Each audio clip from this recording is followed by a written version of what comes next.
The Chicago Cubs are a professional baseball team located in Chicago, Illinois, USA. They are members of the Central Division of Major League Baseball's National League.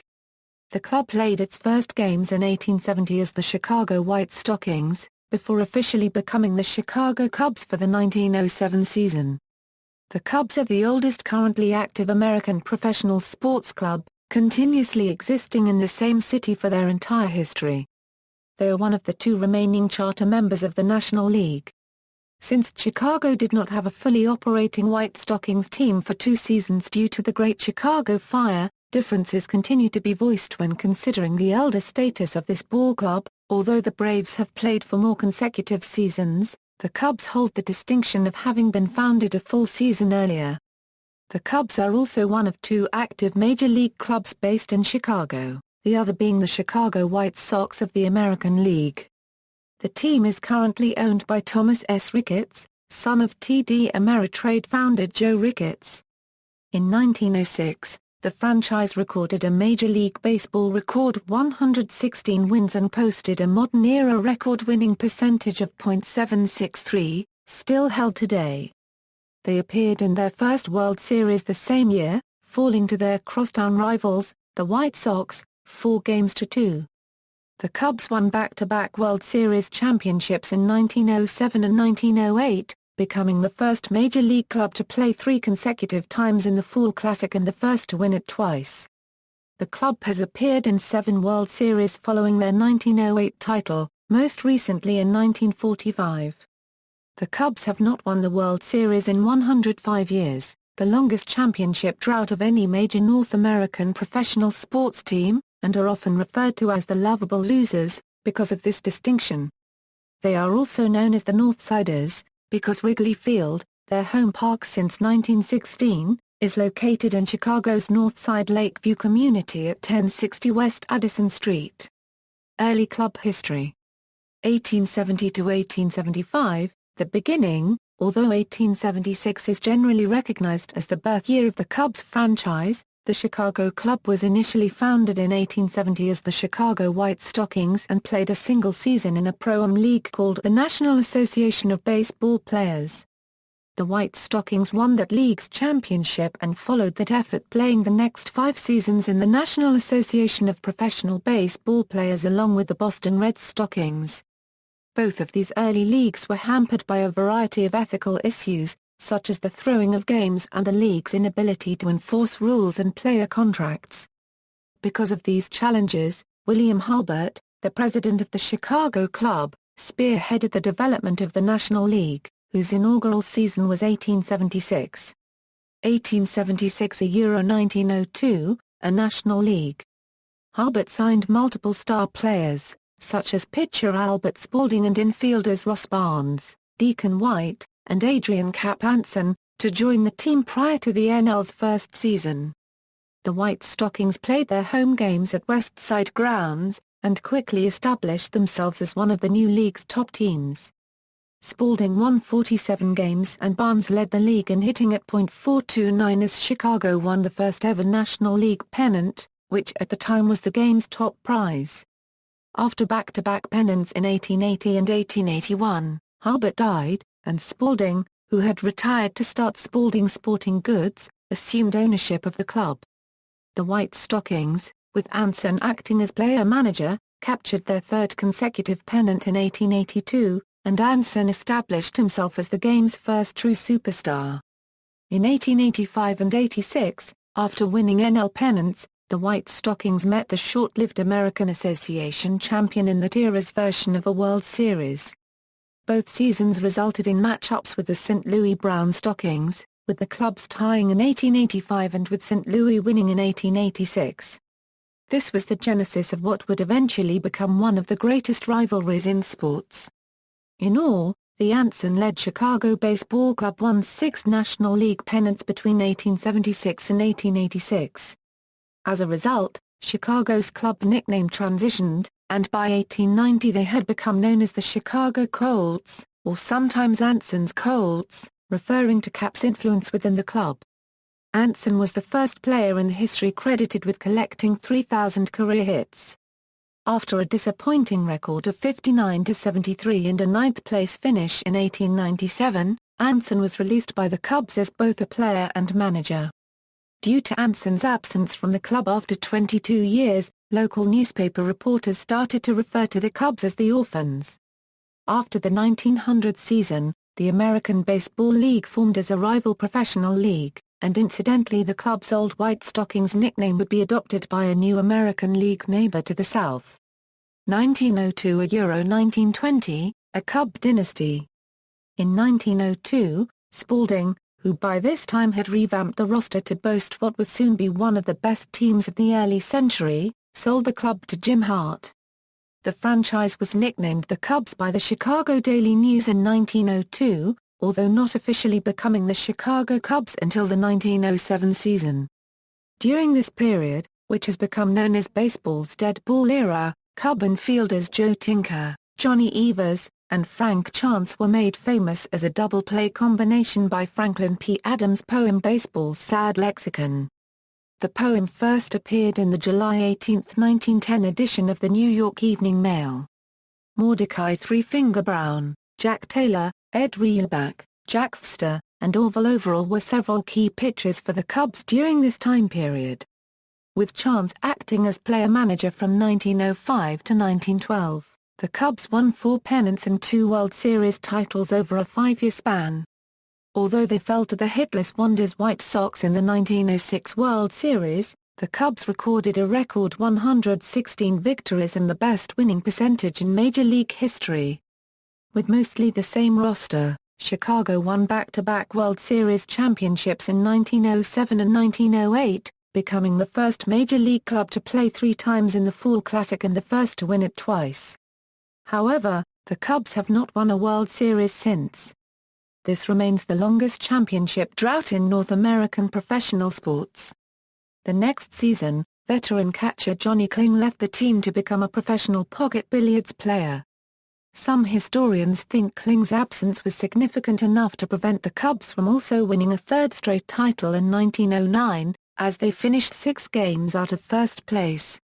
When Kling returned the next year, the Cubs won the pennant again, but lost to the Philadelphia Athletics in the 1910 World Series.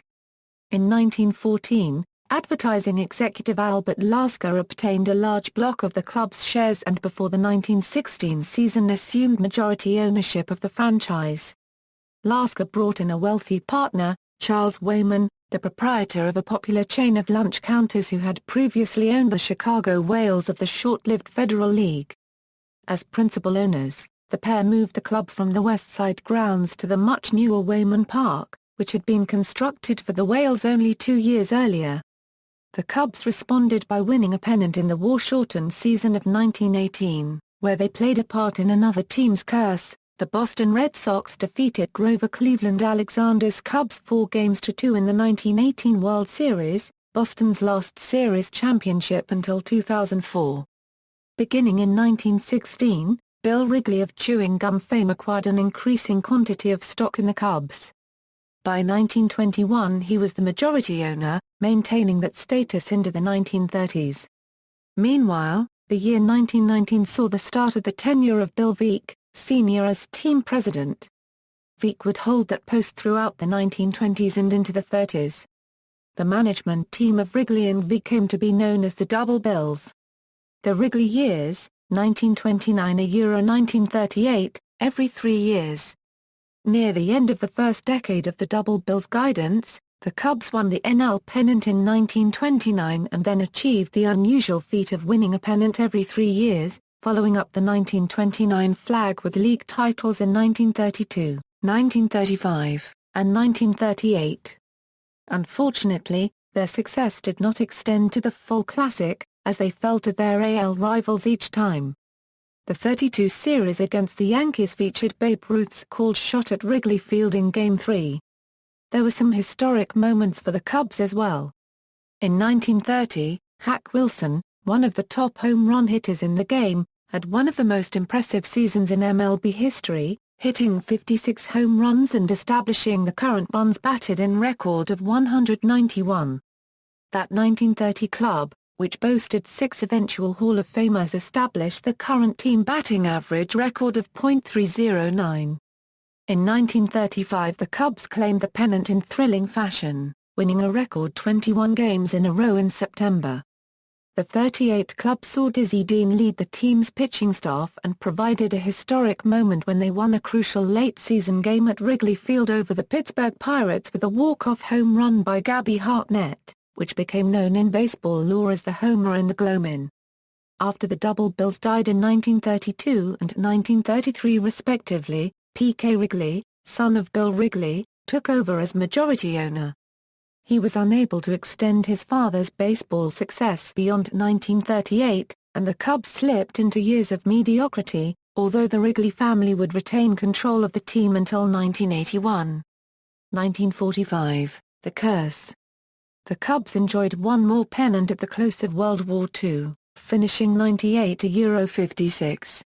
Due to the wartime travel restrictions, the first 3 games of the 1945 World Series were played in Detroit, where the Cubs won 2 games, including a one-hitter by Claude Parso, and the final 4 were played at Wrigley. In Game 4 of the series, the curse of the Billy Goat was allegedly laid upon the Cubs when P.K. Wrigley ejected Billy Sionis, who had come to Game 4 with 2 box seat tickets, one for him and one for his goat. They paraded around for a few innings, but Wrigley demanded the goat leave the park due to its unpleasant odor. Upon his ejection, Mr. Sionis uttered, "The Cubs, they ain't gonna win no more." The Cubs lost Game 4, lost the series, and have not been back since. It has also been said by many that Sionis put a curse on the Cubs, apparently preventing the team from playing in the World Series. After losing the 1945 World Series to the Detroit Tigers, the Cubs finished with winning seasons the next 2 years, but those teams did not enter postseason play. In the following 2 decades after Sionis' ill will, the Cubs played mostly forgettable baseball, finishing among the worst teams in the National League on an almost annual basis. Longtime infielder manager Phil Cavarretta, who had been a key player during the '45 season, was fired during spring training in 1954 after admitting the team was unlikely to finish above 5th place.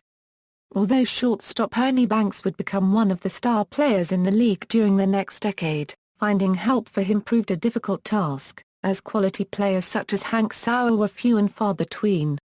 This, combined with poor ownership decisions such as the College of Coaches, and the ill-fated trade of future Hall of Famer Lou Brock to the Cardinals for pitcher Ernie Broglio, hampered on-field performance. 1969, the fall of '69. The late 1960s brought hope of a renaissance, with third baseman Ron Santo, pitcher Ferguson Jenkins, and outfielder Billy Williams joining Banks. After losing a dismal 103 games in 1966, the Cubs brought home consecutive winning records in '67 and '68, marking the first time a Cub team had accomplished that feat in over 2 decades. In 1969 the Cubs, managed by Leo DeRocca, built a substantial lead in the newly created National League Eastern Division by mid-August. Ken Holtzman pitched a no-hitter on August 19, and the division lead grew to 8-1 at 2 games over the St. Louis Cardinals and by 9-1 at 2 games over the New York Mets.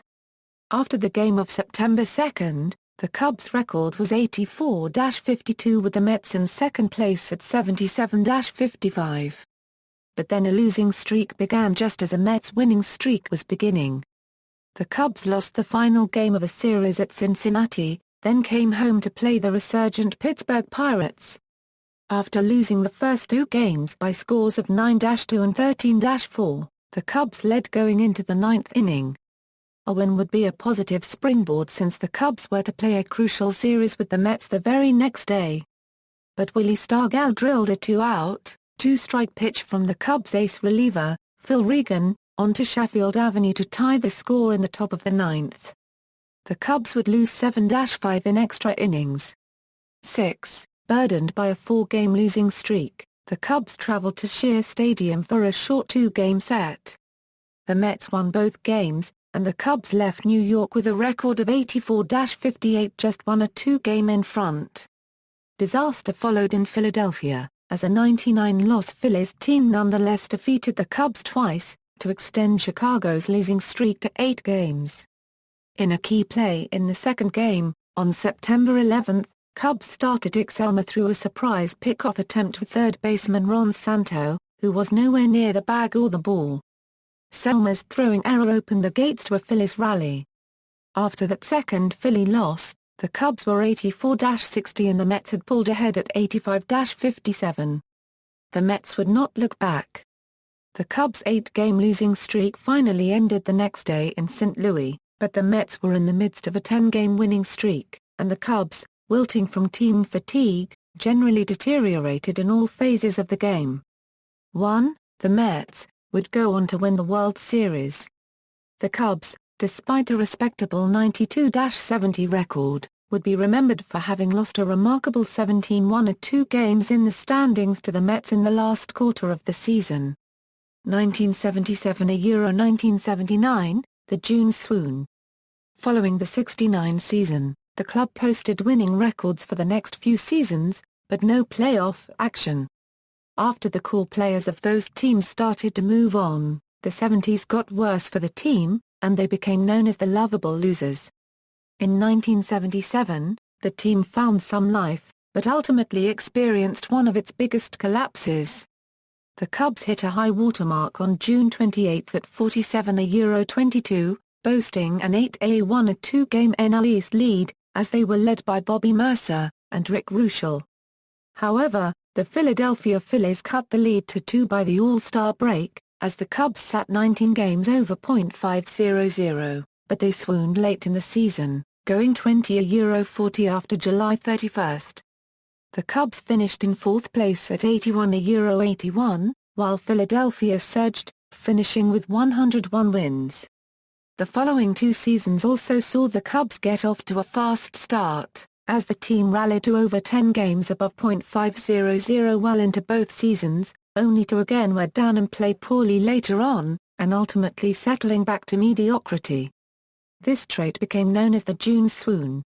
Again, the Cubs' unusually high number of day games is often pointed to as one reason for the team's inconsistent late-season play. P.K. Wrigley died in 1977. The Wrigley family sold the team to the Chicago Tribune in 1981, ending a 65-year family relationship with the Cubs. Tribune Company years, 1984, heartbreak. After over a dozen more subpar seasons, in 1981 the Cubs hired GM Dallas Green from Philadelphia to turn around the franchise. Green had managed the 1980 Phillies to the World Series title. One of his early GM moves brought in a young Phillies minor league third baseman named Ryne Sandberg, along with Larry Bauer for Ivan DeJesus. The 1983 Cubs had finished 71-91 under Lee Ullaya, who was fired before the season ended by Green. Green continued the culture of change and overhauled the Cubs roster, front office and coaching staff prior to 1984. Jim Frey was hired to manage the 1984 Cubs, with Don Zimmer coaching third base and Billy Connors serving as pitching coach. Green shored up the 1984 roster with a series of transactions. In December 1983, Scott Sanderson was acquired from Montreal in a 3-team deal with San Diego for Carmelo Martinez. Pinch hitter Richie Hebner was signed as a free agent. In spring training, moves continued. LF Gary Matthews and CF Bobby Dernier came from Philadelphia on March 26, for Bill Campbell and a minor leaguer. Reliever Tim Stoddard was acquired the same day for a minor leaguer. Veteran pitcher Ferguson Jenkins was released. The team's commitment to contend was complete when Green made a mid-season deal on June 15 to shore up the starting rotation due to injuries to Rick Ruschel and Sanderson. The deal brought 1979 NL Rookie of the Year pitcher Rick Sutcliffe from the Cleveland Indians. Iowa Cub Joe Carter and CF Mel Hall were sent to Cleveland for Sutcliffe and backup C. Ron Hassey. Sutcliffe immediately joined Sanderson, Eckersley, Steve Trout and Dick Ruthven in the starting rotation. Sutcliffe proceeded to go 16-1 for Cubs and capture the Cy Young Award. The Cubs' 1984 starting lineup was very strong. It consisted of L.F. Matthews, C. Jody Davis, R.F. Keith Moreland, S.S. Larry Bauer, 1B Leon Bull Durham, CF Dernier, 3 billion Romanian lei say, closer Lee Smith, 9 Euro 73.6533 saves, and 1984 NL MVP Ryan Sandberg. Reserve players Hebner, Thad Bosley, Henry Cotto, Hussey and Dave Owen produced exciting moments. The bullpen depth of Rich Bordy, George Frazier, Warren Brustar and Dickie Knowles did their job in getting the game to Smith or Stoddard. At the top of the order, Dernier and Sandberg were exciting, aptly coined the daily double by Harry Carey. With strong defense Dernier CF and Sandberg 2B, won the NL Gold Glove. Solid pitching and clutch hitting, the Cubs were a well-balanced team. Following the daily double, Matthews, Durham, Say, Moreland and Davis gave the Cubs an order with no gaps to pitch around. Sutcliffe anchored a strong top-to-bottom rotation and Smith was one of the top closers in the game. The shift in the Cubs' fortunes was characterized June 23 on the NBC Saturday Game of the Week contest against the St. Louis Cardinals. It has since been dubbed simply the Sandberg Game. With the nation watching and Wrigley Field packed, Sandberg emerged as a superstar with not one, but two game-tying home runs against Cardinals closer Bruce Sutter. With his shots in the 9th and 10th innings, Wrigley Field erupted and Sandberg set the stage for a comeback win that cemented the Cubs as the team to beat in the East. No one would catch them, except the Padres in the playoffs. In early August, the Cubs swept the Mets in a 4-game home series that further distanced them from the pack. An infamous Keith Moreland-Ed Lynch fight erupted after Lynch hit Moreland with a pitch, perhaps forgetting Moreland was once a linebacker at the University of Texas. It was the second game of a doubleheader and the Cubs had won the first game in part due to a 3-run home run by Moreland. After the bench-clearing fight, the Cubs won the second game, and the sweep put the Cubs at 68-45. When the Cubs clinched the Eastern Division with a Sutcliffe complete Game 2 hitter at Pittsburgh on September 24, the franchise had its first title of any kind since 1945. The celebrating crowd outside at Wrigley Field was enormous despite the fact the Cubs were on the road. The Cubs concluded the regular season with a 96-65 record, 6.5 games ahead of the second-place Mets. In 1984, the two leagues, American and National, each had two divisions, East and West. The divisional winners met in a best-of-5 series to advance to the World Series, in a 2-3 format. First two games were played at the home of the team who did not have home field advantage. Then the last 3 games were played at the home of the team, with home field advantage. Thus the first 2 games were played at Wrigley Field and the next 3 at the home of their opponents, San Diego. A common and unfounded myth is that since Wrigley Field did not have lights at the time, the National League decided to give the home field advantage to the winner of the NL West. In fact, home field advantage had rotated between the winners of the East and West since 1969 when the league expanded. In even-numbered years, the NL West had home field advantage. In odd-numbered years, the NL East had home field advantage. Since the NL East winners had home field advantage in 1983, the NL West winners were entitled to it. The confusion may stem from the fact that Major League Baseball did decide that, should the Cubs make it to the World Series, the American League winner would have home field advantage unless the Cubs hosted home games at an alternate site, since the Cubs' home field of Wrigley Field did not yet have lights. Rumor was the Cubs could hold home games across town at Comiskey Park, home of the American League's Chicago White Sox. Rather than hold any games in the crosstown rival Sox Park, the Cubs made arrangements with the August A. Busch, owner of the St. Louis Cardinals, to use Busch Stadium in St. Louis as the Cubs' home field for the World Series. This was approved by Major League Baseball and would have enabled the Cubs to host Games 1 and 2, along with Games 6 and 7 if necessary. At the time, home field advantage was rotated between each league. Odd-numbered years the AL had home field advantage. Even-numbered years the NL had home field advantage. In the 1982 World Series, the St. Louis Cardinals of the NL had home field advantage. In the 1983 World Series, the Baltimore Orioles of the AL had home field advantage. In the NLCS, the Cubs easily won the first two games at Wrigley Field against the San Diego Padres. The Padres were the winners of the Western Division with Steve Garvey, Tony Gwynn, Eric Show, Goose Gossage and Alan Wiggins. With wins of 13-0 and 4-2, the Cubs needed to win only one game of the next three in San Diego to make it to the World Series. After being beaten in Game 3 7-1, the Cubs lost Game 4 when Smith, with the game tied 5-5, allowed a game-winning home run to Garvey in the bottom of the ninth inning. In Game 5 the Cubs took a 3-0 lead into the sixth inning, and a 3-2 lead into the seventh with Sutcliffe still on the mound.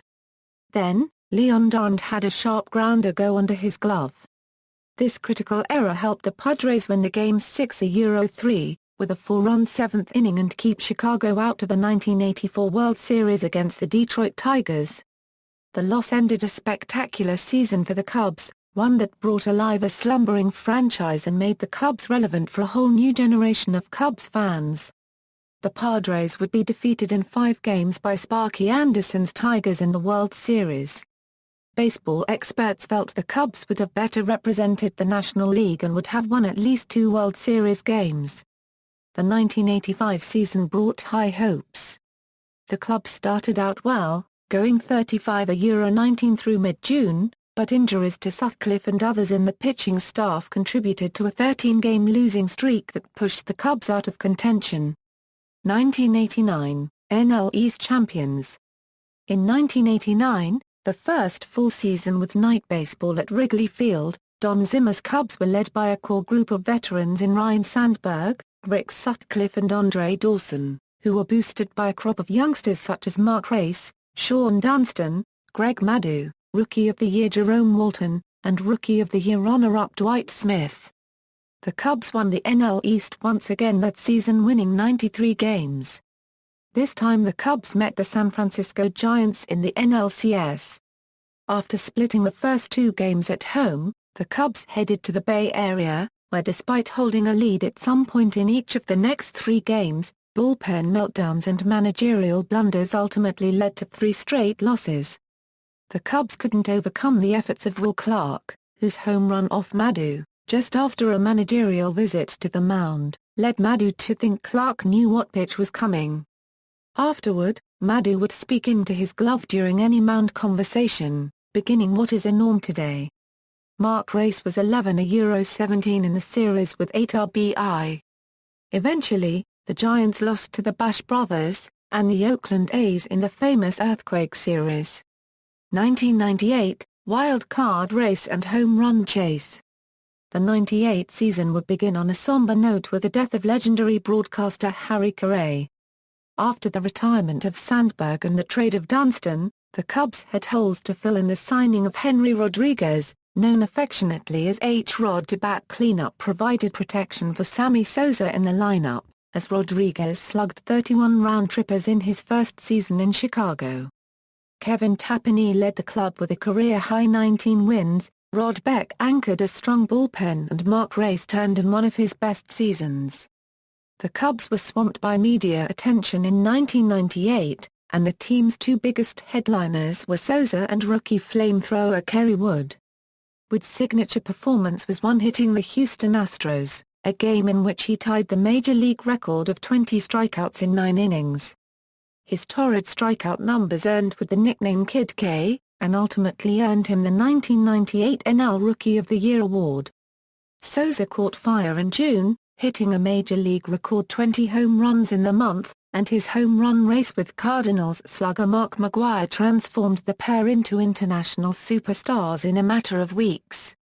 McGwire finished the season with a new major league record of 70 home runs, but Sosa's .308 average and 66 homers earned him the National League MVP award.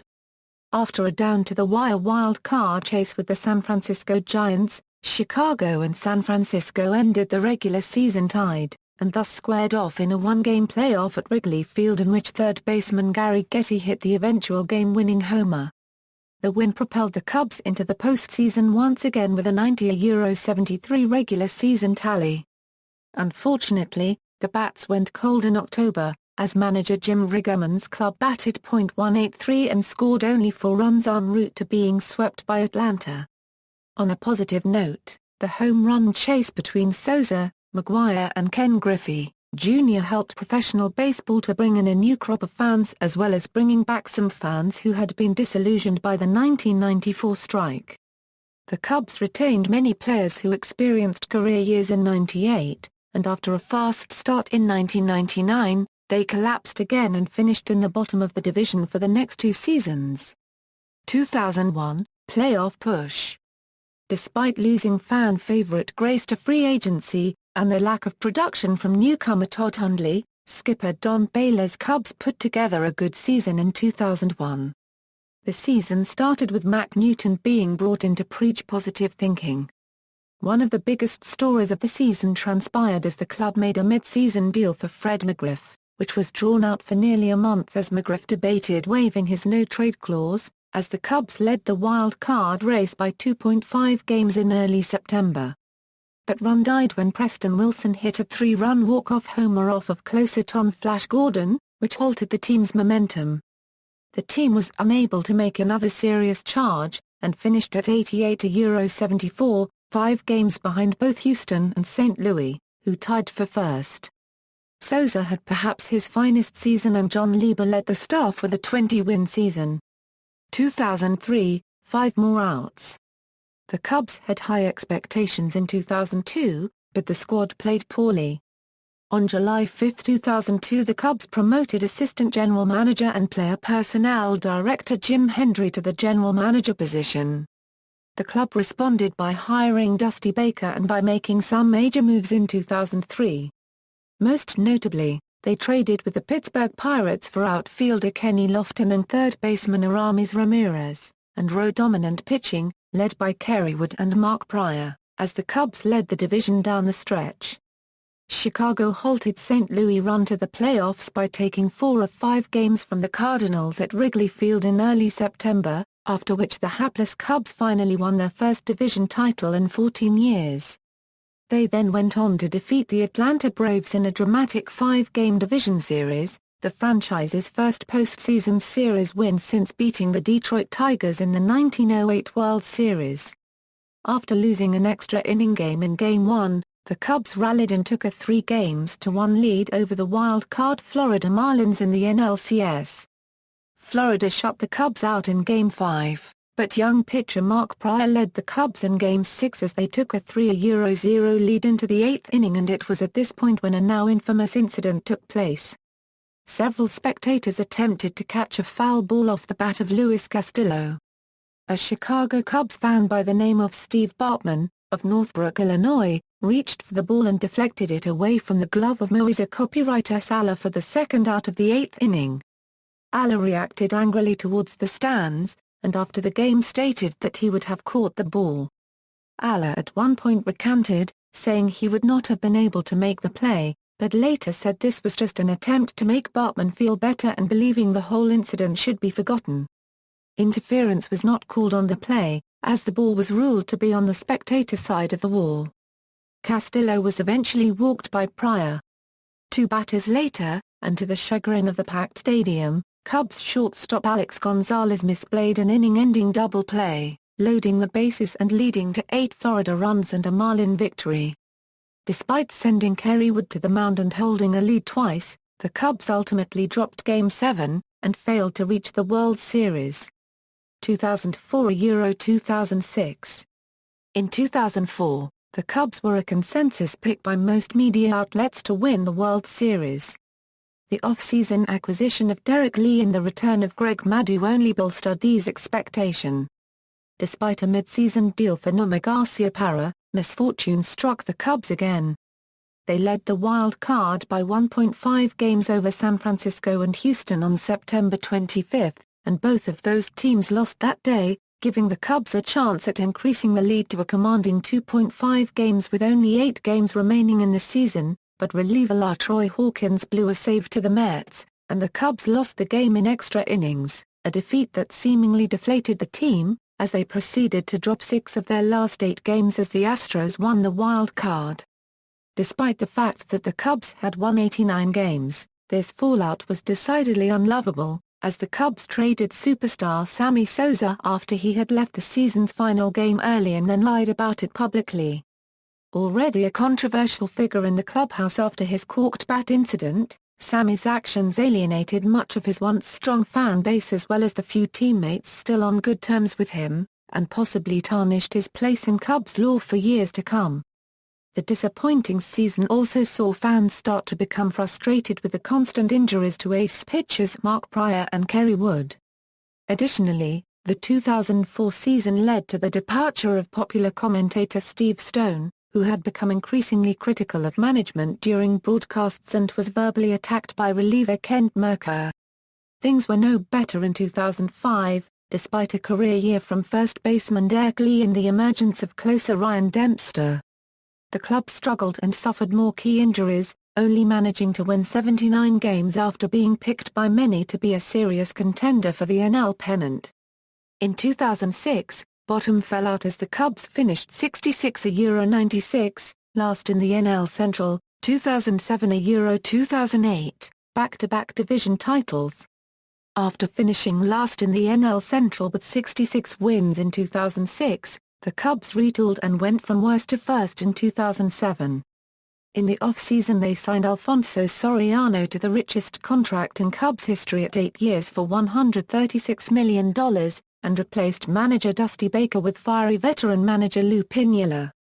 After a rough start, which included a brawl between Michael Barrett and Carlos Zambrano, the Cubs overcame the Milwaukee Brewers, who had led the division for most of the season, with winning streaks in June and July, coupled with a pair of dramatic, late-inning wins against the Reds, and ultimately clinched the NL Central with a record of 85-77. The Cubs traded Barrett to the Padres, and later acquired Jason Kendall from Oakland. Kendall was highly successful with his management of the pitching rotation and helped at the plate as well. By September, Giovanni Soto became the full-time starter behind the plate, replacing the veteran Kendall.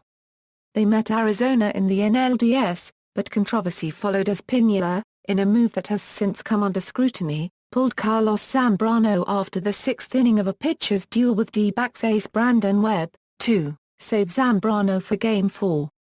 The Cubs, however, were unable to come through, losing the first game and eventually stranding over 30 base runners in a 3-game Arizona sweep. The Tribune Company, in financial distress, was acquired by real estate mogul Sam Zell in December 2007. This acquisition included the Cubs. However, Zell did not take an active part in running the baseball franchise, instead concentrating on putting together a deal to sell it. The Cubs successfully defended their National League Central title in 2008, going to the postseason in consecutive years for the first time since 1906-08. The offseason was dominated by 3 months of unsuccessful trade talks with the Orioles involving 2B Brian Roberts, as well as the signing of Shunaiki Dragons star Kosuke Fukudome. The team recorded their 10,000th win in April, while establishing an early division lead. Reed Johnson and Jim Edmonds were added early on and Rich Harden was acquired from the Oakland Athletics in early July. The Cubs headed into the All-Star break with the NL's best record, and tied the league record with 8 representatives to the All-Star game, including catcher Giovanni Soto, who was named Rookie of the Year. The Cubs took control of the division by sweeping a 4-game series in Milwaukee. On September 14, in a game moved to Miller Park due to Hurricane Ike, Zambrano pitched a no-hitter against the Astros, and 6 days later the team clinched by beating St. Louis at Wrigley. The club ended the season with a 97-64 record and met Los Angeles in the NLDS. The heavily favored Cubs took an early lead in Game 1, but James Loney's grand slam off Ryan Dempster changed the series' momentum. Chicago committed numerous critical errors and were outscored 20-6 in a Dodger sweep, which provided yet another sudden ending. 2009 present, the Ricketts era.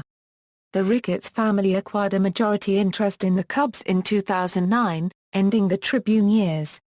Apparently handcuffed by the Tribune's bankruptcy and the sale of the club to the Ricketts family, The Cubs' quest for a NL Central three-peat started with notice that there would be less invested into contracts than in previous years. Chicago engaged St. Louis in a seesaw battle for first place into August 2009, but the Cardinals played to a torrid 20-6 pace that month, designating their rivals to battle in the wild card race, from which they were eliminated in the season's final week. The Cubs were plagued by injuries in 2009, and were only able to field their opening day starting lineup 3 times the entire season. Third baseman Aramis Ramirez injured his throwing shoulder in an early May game against the Milwaukee Brewers, sidelining him until early July and forcing journeyman players like Mike Fontenot and Aaron Miles into more prominent roles. Additionally, key players like Dirk Lee, Alfonso Soriano and Giovanni Soto also nursed nagging injuries. The Cubs posted a winning record for the third consecutive season, the first time the club had done so since 1972, and a new era of ownership under the Ricketts family was approved by MLB owners in early October. The decline and rebuild. Rookie Starlin Castro debuted in early May as the starting shortstop. However, the club played poorly in the early season, finding themselves 10 games under .500 at the end of June. In addition, longtime ace Carlos Zambrano was pulled from a game against the White Sox on June 25 after a tirade and shoving match with Dirk Lee, and was suspended indefinitely by Jim Hendry, who called the conduct unacceptable. On August 22, Lou Piniella, who had already announced his retirement at the end of the season, announced that he would leave the Cubs prematurely to take care of his sick mother. Mike Quaid took over as the interim manager for the final 37 games of the year. Despite being well out of playoff contention, the Cubs went 24-13 under Quaid, the best record in baseball during that 37-game stretch, earning Quaid to have the interim tag removed on October 19. On December 3, Cubs broadcaster and former third baseman, Ron Santo, died due to complications from bladder cancer and diabetes. He spent 13 seasons as a player with the Cubs, and at the time of his death was regarded as one of the greatest players not in the Hall of Fame. He has since been elected to the Major League Baseball Hall of Fame.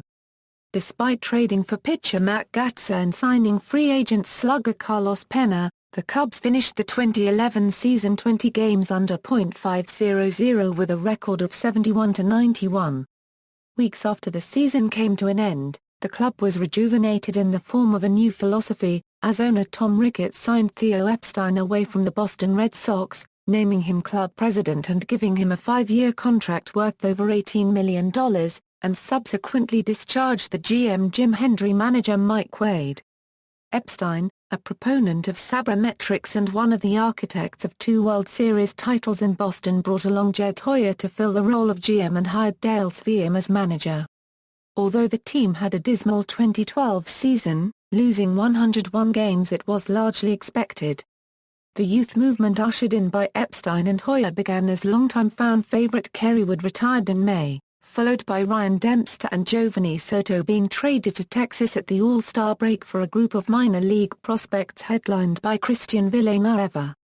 The development of Castro, Anthony Rizzo, Darwin Barney, Brett Jackson and pitcher Jeff Samardzija, as well as the replenishing of the minor league system with prospects such as Javier Baez, Albert Almora, and Jorge Soler, became the primary focus of the season, a philosophy which the new management said would carry over at least through the 2013 season. The club also made a market-savvy move in transitioning its long-running Single-A affiliation with the Peoria Chiefs to one with the nearby Kane County Cougars. The 2013 season resulted in much as the same the year before. Shortly before the trade deadline, the Cubs traded Matt Gatsa to the Texas Rangers for Mike Alt, C.J. Edwards, and Justin Grimm. 3 days later, the Cubs sent Alfonso Soriano to the New York Yankees for minor leaguer Corey Black. The midseason fire sale led to another last-place finish in the NL Central, finishing with a record of 66-96. Although there was a 5-game improvement in the record from the year before, Anthony Rizzo and Starlin Castro seemed to take steps backward in their development. On September 30, 2013, Theo Epstein made the decision to fire manager Dale Sveum after just 2 seasons at the helm of the Cubs. The regression of several young players was thought to be the main focus point, as the front office said Dale would not be judged based on wins and losses. In 2 seasons as skipper, Sveum finished with a record of 127-197. On November 7, 2013, the Cubs hired San Diego Padres bench coach Rick Renteria to be the 53rd manager in team history. The deal is a 3-year contract, with club options that could keep him in Chicago through the 2018 baseball season. Current roster, memorable events and records. Merkel's boner. On September 23, 1908, the Cubs and New York Giants were involved in a tight pennant race. The two clubs were tied in the bottom of the 9th inning at the Polo Grounds, and NY had runners on first and third and 2 outs when Al Bridwell singled, scoring Moose McCormick from third with the Giants' apparent winning run, but the runner on first base, rookie Fred Merkel, left the field without touching second base. As fans swarmed the field, Cub infielder Johnny Evers retrieved the ball and touched second. Since there were 2 outs, a foush out was called at second base, ending the inning and the game. Because of the tie, the Giants and Cubs ended up tied for first place. The Giants lost the ensuing 1-game playoff and the Cubs went on to the World Series. Right at Wrigley, slugger Hack Wilson had a combative streak and frequently initiated fights with opposing players and fans. On June 22, 1928, a riot broke out in the 9th inning at Wrigley Field against the St. Louis Cardinals when Wilson jumped into the box seats to attack a heckling fan. An estimated 5,000 spectators swarmed the field before police could separate the combatants and restore order. The fans sued Wilson for $20,000, but a jury ruled in Wilson's favor. RBI record: Hack Wilson set a record of 56 home runs and 190 runs batted in 1930, breaking Lou Gehrig's MLB record of 176 RBI. As of 2013, the record still stands, with no serious threats coming since Gehrig and Hank Greenberg in the same era. The closest anyone has come to the mark in the last 75 years was Manny Ramirez's 165 RBI in 1999. In addition to the RBI record, Wilson's 56 home runs stood as the National League record until 1998, when Sammy Sosa and Mark McGwire hit 66 and 70, respectively. Wilson was named Most Useful Player that year by the Baseball Writers Association of America, as the official NL Most Valuable Player award was not awarded until the next season. The Homer and the Glowman. On September 28, 1938, with the Cubs and Pirates tied at 5, Gabby Hartnett stepped to the plate in a lightless Wrigley Field that was gradually being overcome by darkness and visibility was becoming difficult. With 2 outs in the bottom of the 9th and the umpires ready to end the game, Hartnett launched Pirate hurler Mace Brown's offering into the gloom and haze. This would be remembered as his Homer and the Glowman. It was ranked by ESPN as the 47th greatest home run of all time. Rick Monday and the U.S. flag. On April 25, 1976, at Dodger Stadium, father and son protesters ran into the outfield and tried to set fire to a U.S. flag. When Cubs outfielder Rick Monday noticed the flag on the ground and the man and boy fumbling with matches and lighter fluid, he dashed over and snatched the flag to thunderous applause. When he came up to bat in the next half inning, he got a standing ovation from the crowd in the stadium. Titantron flashed the message, "Rick Monday. You made a great play." Monday later said, "If you're going to burn the flag, don't do it around me. I've been to too many veterans' hospitals and seen too many broken bodies of guys who tried to protect it." The Sandberg Game. On June 23, 1984, Chicago trailed St. Louis 9-8 in the bottom of the 9th on NBC's Game of the Week when Ryne Sandberg, known mostly for his glove, slugged a game-tying home run off ace closer Bruce Sutter. Despite this, the Cardinals scored 2 runs in the top of the 10th. Sandberg came up again facing Sutter with 1 man on base, and hit yet another game-tying home run, and Rhino became a household name. The Cubs won what has become known as the Sandberg Game in the 11th inning. Most home runs in a month. In June 1998, Sammy Sosa exploded into the pursuit of Roger Maris' home run record. Sosa had 13 home runs entering the month, representing less than half of Mark McGwire's total. Souza hit his first of 4 multi-home run games that month on June 1, and went on to break Rudy York's record with 20 home runs in the month, a record that still stands. By the end of his historic month, the outfielder's 33 home runs tied him with Ken Griffey, Jr. and left him only 4 behind McGwire's 37. Souza finished with 66 and won the NL MVP award. 10,000th win. On April 23, 2008, against the Colorado Rockies, the Cubs recorded the 10,000th regular season win in their franchise's history dating back to the beginning of the National League in 1876. The Cubs reached a milestone with an overall National League record of 10,000 wins and 9,465 losses. Chicago is only the second club in Major League Baseball history to attain this milestone, the first having been the San Francisco Giants in mid-season 2005. The Cubs, however, hold the mark for victories for a team in a single city. The Chicago Club's 77 record in the National Association is not included in MLB record keeping. Postseason series are also not included in the totals. To honor the milestone, the Cubs flew an extra white flag displaying 10,000 in blue, along with the customary W flag. Wood's 20K game, in only his third career start, Kerry Wood struck out 20 batters against Houston on May 6, 1998. This is the franchise record and tied for the Major League record. The game is often considered the most dominant pitching performance of all time. Wood hit one batter, Craig Biggio, and allowed one hit, a scratch single by Ricky Gusher, copyright REZ of third baseman Kevin Aree's glove. The play was nearly scored an error, which would have given Wood a no-hitter. Championship drought. The Chicago Cubs have not won a World Series championship since 1908, and have not appeared in the Fall Classic since 1945, although between their postseason appearance in 1984 and their most recent in 2008, they have made the postseason 6 times. It is the longest title drought in all 4 of the major American professional sports leagues, which includes the NFL, NBA, NHL, as well as Major League Baseball. In fact, the Cubs' last World Series title occurred before those other 3 leagues even existed, and even the Cubs' last World Series appearance predates the founding of the NBA. The much-publicized drought was concurrent to championship droughts by the Boston Red Sox and the Chicago White Sox, who both had over 80 years between championships. It is this unfortunate distinction that has led to the club often being known as the lovable losers.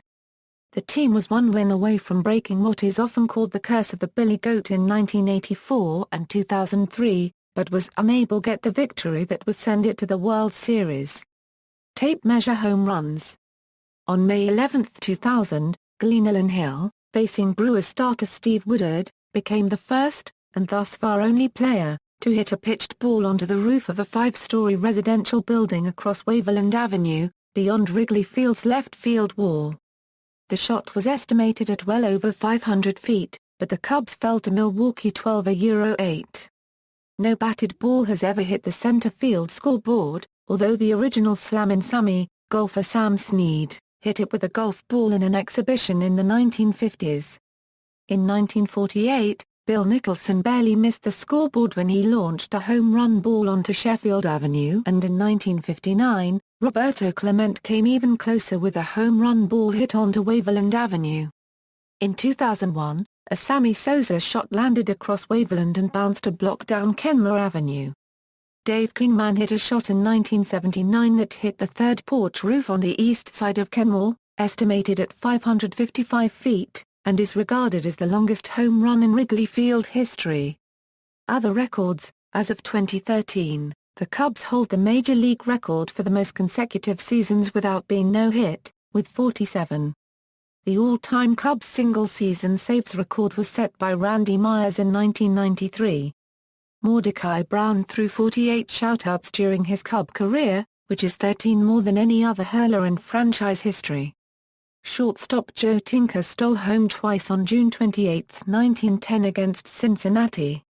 A club record, and Frank Wildfire Schultz holds the all-time franchise records for stealing home, with 22. In 1885, John Clarkson won a still franchise record 53 games as a starting pitcher. Individual awards. Rookie of the Year, 1961, Billy Williams, 1962, Ken Hubbs, 1989, Jerome Walton, 1998, Kerry Wood, 2008, Giovanni Soto, Most Valuable Player, 1935, Gabby Hartnett, 1945, Phil Cabarretta, 1952, Hank Sauer, 1958, Ernie Banks, 1959, Ernie Banks, 1984, Ryne Sandberg, 1987, Andre Dawson, 1998, Sammy Sosa, Cy Young Award, 1971, Ferguson Jenkins, 1979, Bruce Sutter, 1984, Rick Sutcliffe, 1992, Greg Maddux, Baseball Hall of Famers. Retired numbers.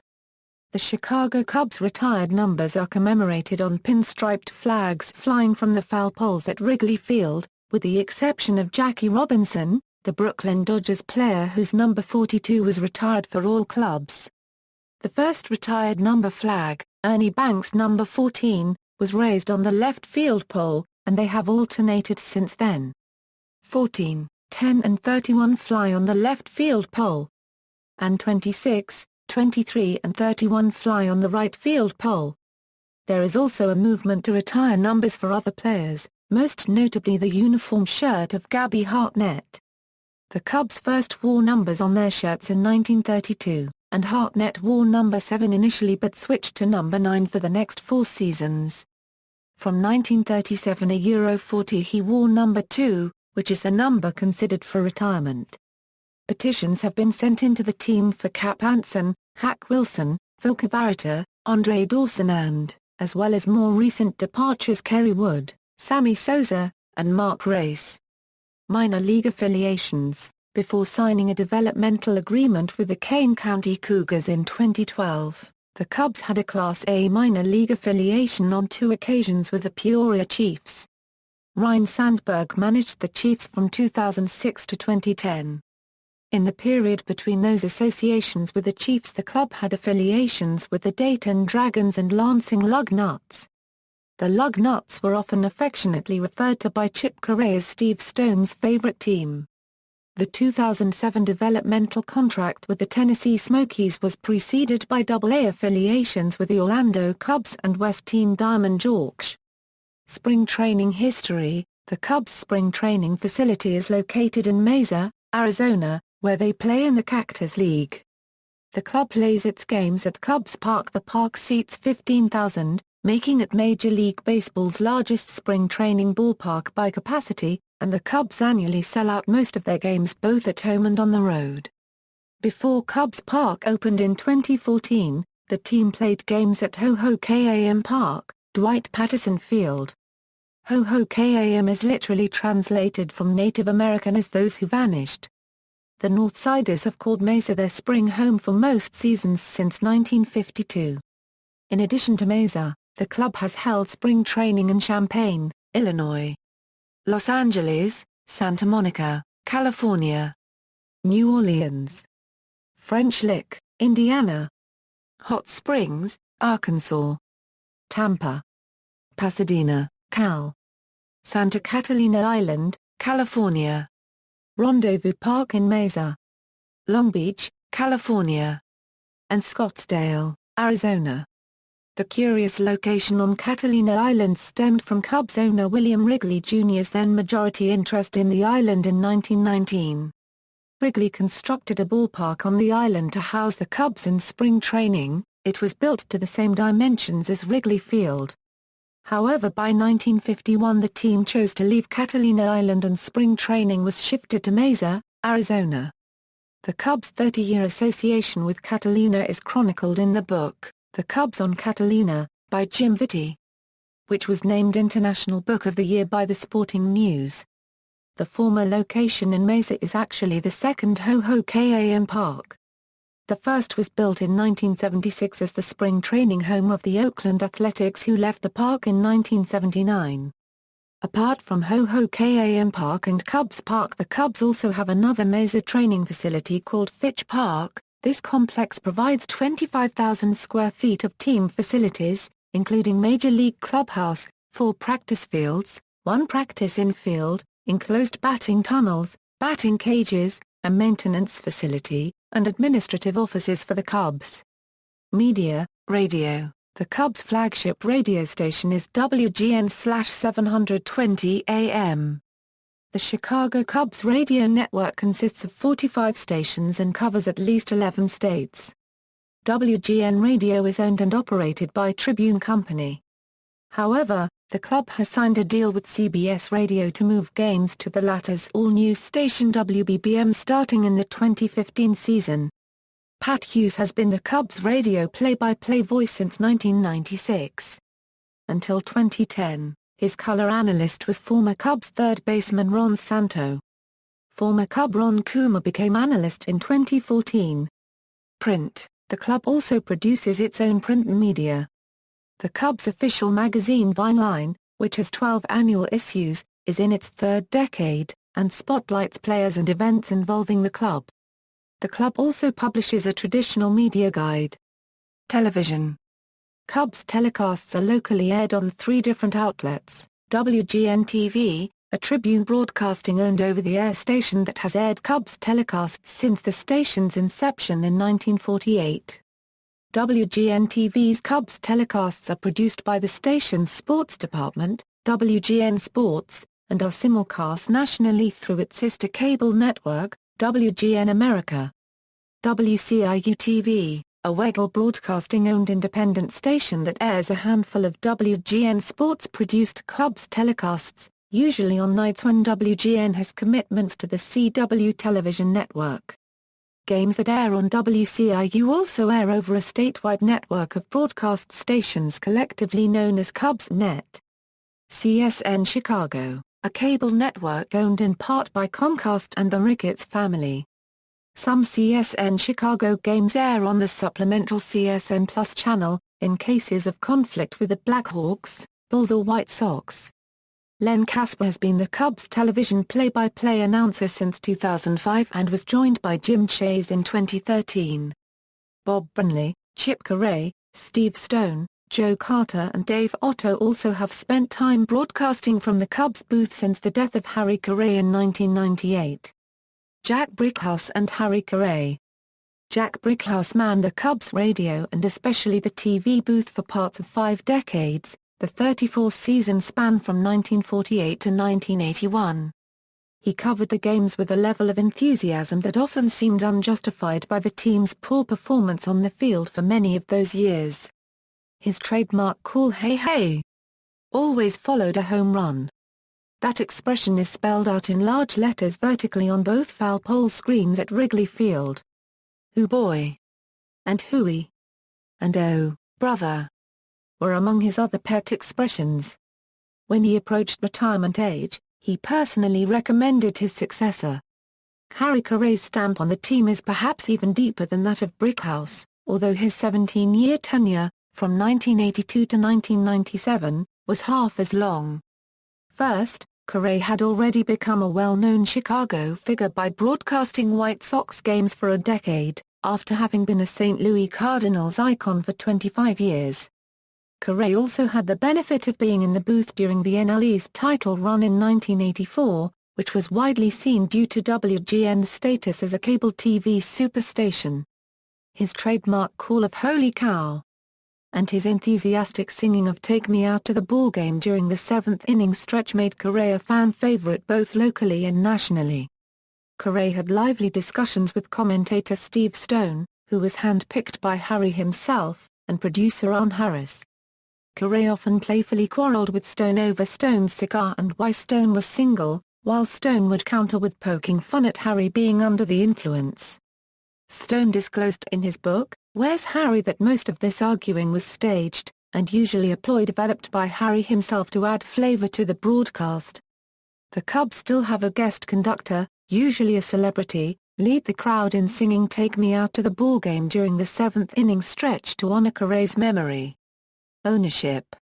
List of owners: 1876, William Hulbert; 1882, Albert Spaulding; 1902, James Hart; 1905, Charles Murphy, 1914, Charles Taft, 1916, Charles Wayman Albert Lasker, 1921, Wrigley Company, 1981, Tribune Company, 2007, Sam Zell, 2009, Family Trust of Joe Ricketts. Chairman Tom Ricketts. Ownership history: Al Spalding, who also owned Spalding Sporting Goods, played for the team for 2 seasons under club founder William Hulbert. After Hulbert's death, Spalding owned the club for 21 years, after which the Cubs were purchased by Albert Lasker and Charles Wayman. That pair were followed by the Wrigley family, owners of Wrigley's Chewing Gum. In 1981, after 6 decades under the Wrigley family, the Cubs were purchased by Tribune Company for $20,500,000. Tribune, which also owned the Chicago Tribune, Los Angeles Times, WGN Television, WGN Radio and many other media outlets, controlled the club until December 2007, when Sam Zell completed his purchase of the entire Tribune organization and announced his intention to sell the baseball team. After a nearly 2-year process which involved potential buyers such as Mark Cuban and a group led by Hank Aaron, a family trust of TD Ameritrade, Joe Ricketts won the bidding process as the 2009 season came to a close. Ultimately, the sale was unanimously approved by MLB owners and the Ricketts family took control on October 27, 2009. Other information: Tinker to Evers to Chance, Baseball's Sad Lexicon, also known as Tinker to Evers to Chance after its refrain, is a 1910 baseball poem by Franklin Pierce Adams. The poem is presented as a single, rueful stanza from the point of view of a New York Giants fan seeing the talented Chicago Cubs infield of shortstop Joe Tinker, second baseman Johnny Evers, and first baseman Frank Chance complete a double play. The trio began playing together with the Cubs in 1902, and formed a double-play combination that lasted through April 1912. The Cubs won the pennant 4 times between 1906 and 1910, often defeating the Giants en route to the World Series. These are the saddest of possible words: Tinker to Evers to Chance. Trio of Bear Cubs, and fleeter than birds, Tinker and Evers and Chance. Ruthlessly pricking our Gonfalon bubble, making a giant hit into a double euro. Words that are heavy with nothing but trouble, Tinker to Evers to Chance. The poem was first published in the New York Evening Mail on July 12, 1912. Popular among sports writers, numerous additional verses were written. The poem gave Tinker, Evers, and Chance increased popularity and has been credited with their elections to the National Baseball Hall of Fame in 1946. White Flag Time at Wrigley.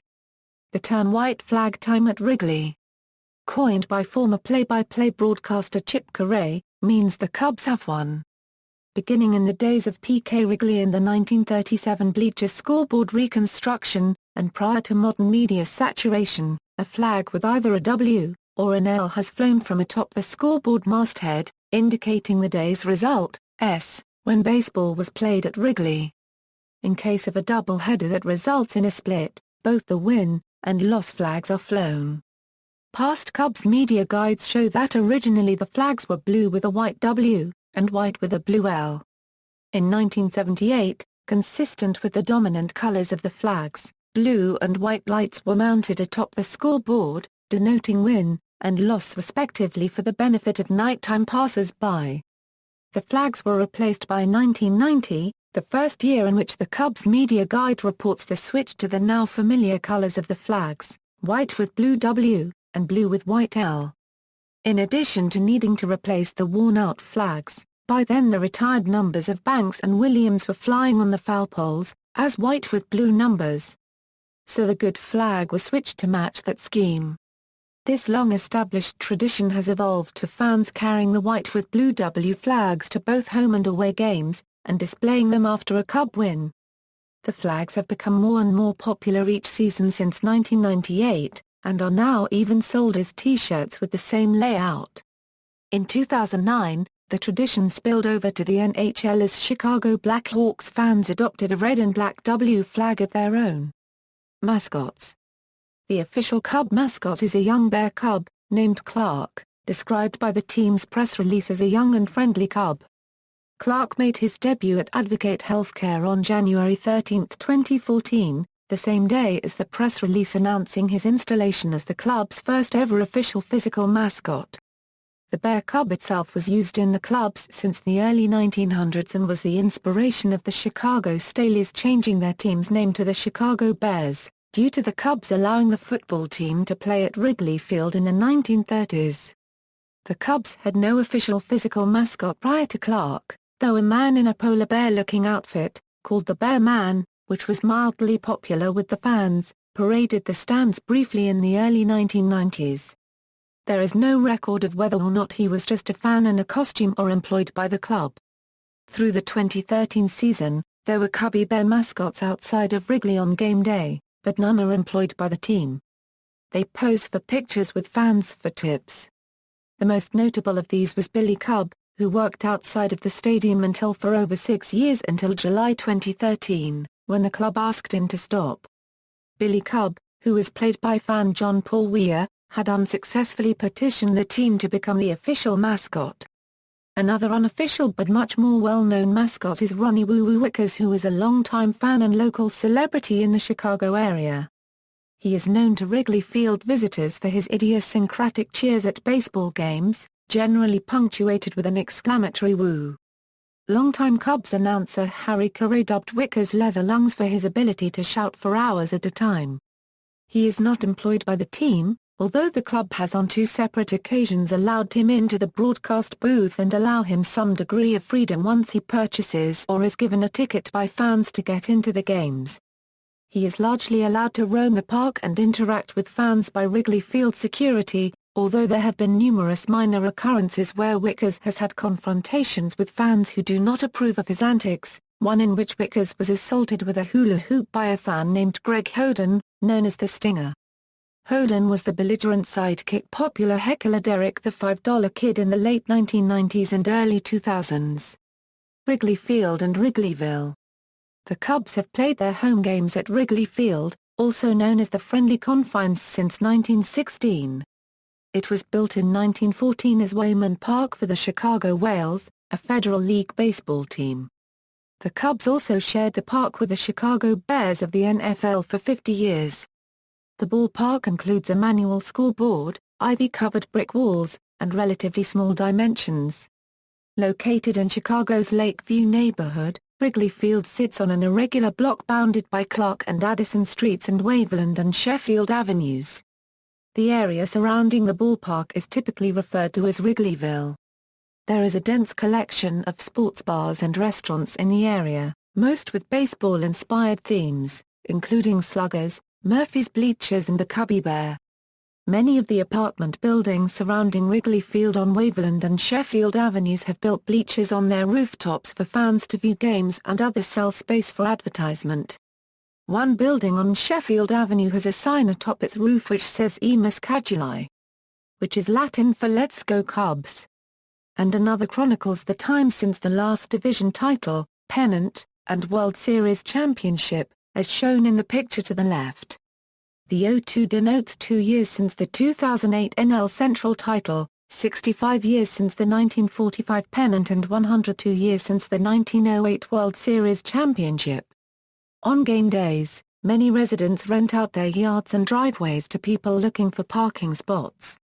The uniqueness of the neighborhood itself has ingrained itself into the culture of the Chicago Cubs as well as the Wrigleyville neighborhood, and has led to being used for concerts and other sporting events, such as the 2010 NHL Winter Classic between the Chicago Blackhawks and Detroit Red Wings, as well as a 2010 NCAA men's football game between the Northwestern Wildcats and Illinois Fighting Illini. In 2013, Tom Ricketts and team president Crane Kenny unveiled plans for a $300 million renovation to Wrigley Field to Chicago Mahrami Manual. The proposed plans include a 6,000-square-foot jumbotron in left center field, and a return of some of the park's features from the 1930s, including recreating the green terracotta canopies and wrought iron fencing that were part of Wrigley in that era.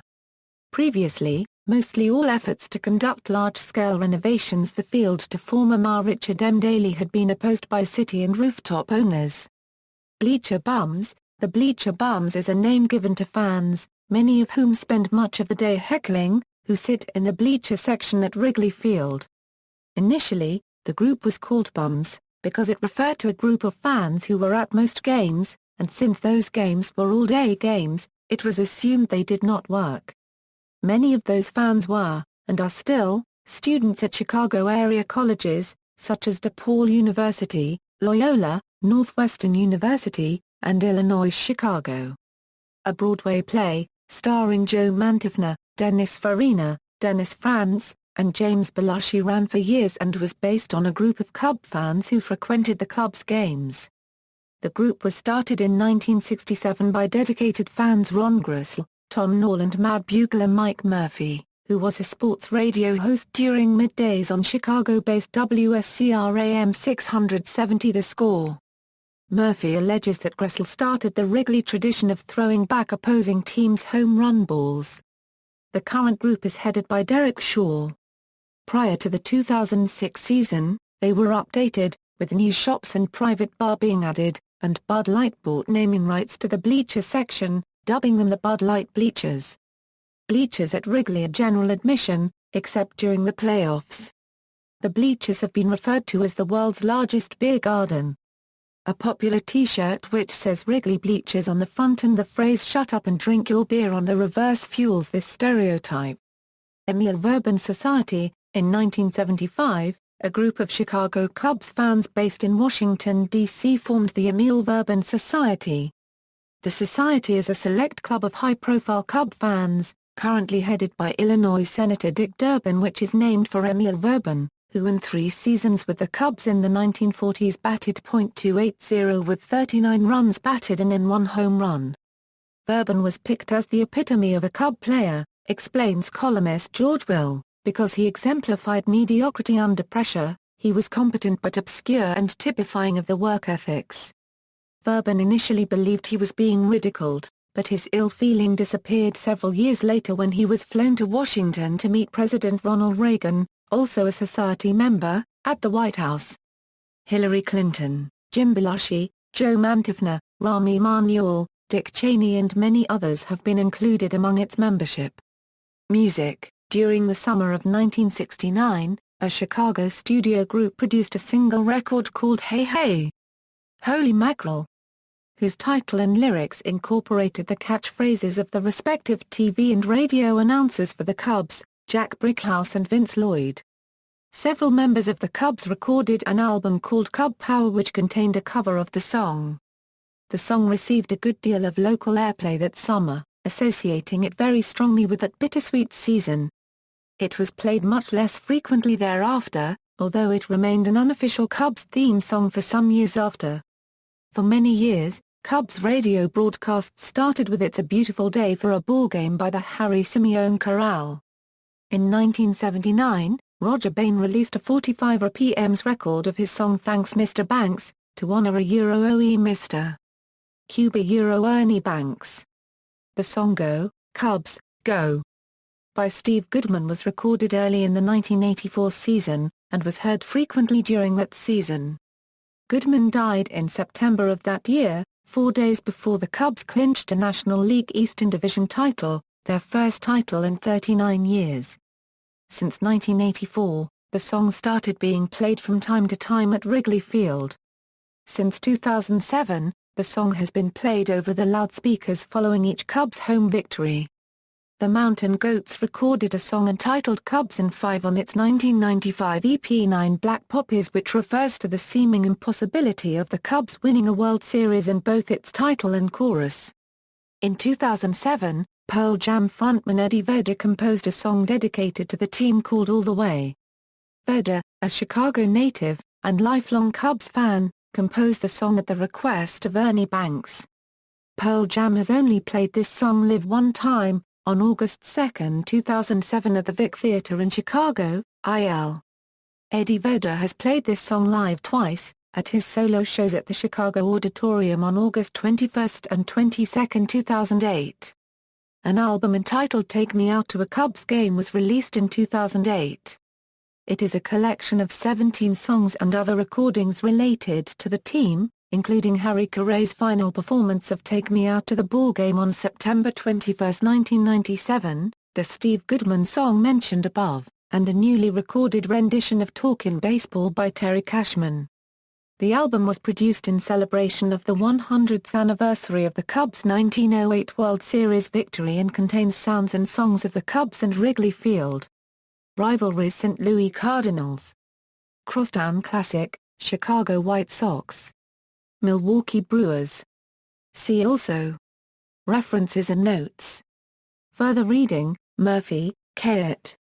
Crazy '08, How a Cast of Cranks, Rogues, Boneheads, and Magnets Created the Greatest Year in Baseball History. New York, New York, Smithsonian Books. ISBN A978-0-06-088937-1. Wright, Marshall. The National Association of Baseball Players, 1857 Euro 1870. Jefferson, North Carolina, McFarland and Company. ISBN A0-7864-0779-4. Lund, John. 1908. A Look at the World Champion 1908 Chicago Cubs. Scotts Valley, CA. ISBN A1-4382-5018-5. Stone, Steve. Rosa, Barry. Where's Harry? Taylor Publishing. ISBN A0-87833-233-2. Stout, Glenn. Johnson, Richard. The Cubs. Houghton Mifflin Harcourt. ISBN A978-0-618-59500-6. Vitti, Jim. Chicago Cubs, Baseball on Catalina Island. Arcadia Publishing. ISBN A0-7385-7795-2. External links: Chicago Cubs official website, Chicago Sun-Times Cubs News, Chicago Tribune Cubs News, Cubs season-by-season record on the BaseballReference.com site.